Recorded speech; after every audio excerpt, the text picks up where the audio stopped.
Mga puso sa Negros Occidental naman ang tipon-tipon sa isa Consultative Power Summit. Ang nagkailain ng energy stakeholders kaupod ang pilang opisyales sa probinsya sa Negros Occidental kag Bacolod City LGU. Kung sa diin, gintalakay ang mga rekomendasyon kag preparasyon sa ginadihon ng Negros Occidental Energy Development Roadmap. Sa idalom sa sininga proyekto magasaylo sa renewable energy sources agud mahaganhagan ang epekto sa power crisis kag mapabilin ng power security. Pagatutukan ini sa isa ka task force sa igatukod.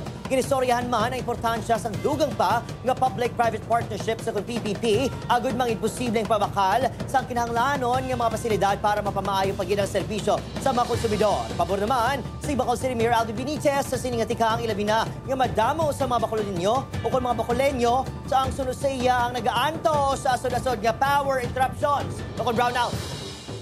That has to be given attention to ensure na wala na brownout. So it's a whole ecosystem sa atong power grid nga kinahanglan ta nagtuon so that we can have a 24/7 reliable power supply.